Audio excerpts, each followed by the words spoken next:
मैं हूं आशुतोष, आप देख रहे हैं टेलीकास्ट न्यूज़। बिहार के मुख्यमंत्री नीतीश कुमार आज लंबे समय के बाद अपने पुराने रूप में नजर आए।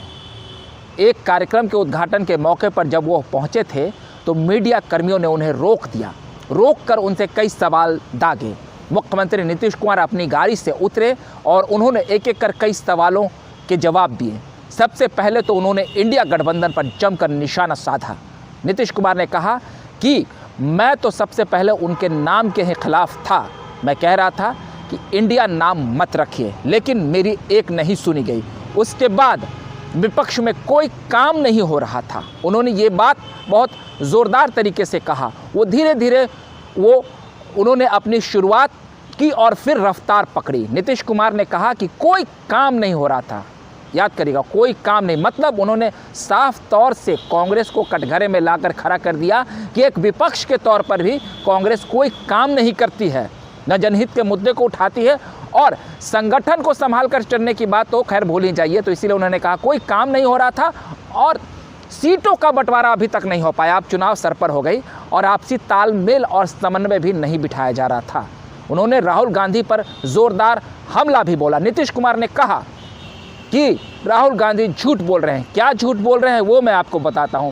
राहुल गांधी भारत जोड़ो न्याय यात्रा लेकर बिहार पहुंचे थे। सीमांचल इलाके में उन्होंने किशनगंज और पूर्णिया में अपनी सभाएं की, जहां पर उन्होंने नीतीश कुमार का खुलकर तो नाम नहीं लिया, लेकिन नीतीश कुमार की कई योजनाओं पर सवाल खड़े कर दिए और खासकर हाल के मौके पर जिस तरीके से जातीय जनगणना को लेकर देश भर में इसका प्रचार किया गया और कांग्रेस ने इस पहल की या इस कदम की आप कह सकते हैं सराहना की थी।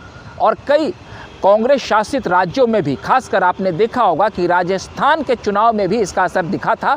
वहाँ की गहलोत सरकार ने भी कहा था कि हम दोबारा सत्ता में आएंगे तो जातीय गणना करवाएंगे, मगर ऐसा हो नहीं सका और वहाँ से गहलोत सरकार की विदाई हो गई। राहुल गांधी ने भी प्रशंसा की थी, उनके कई वरीय नेताओं ने भी प्रशंसा की थी।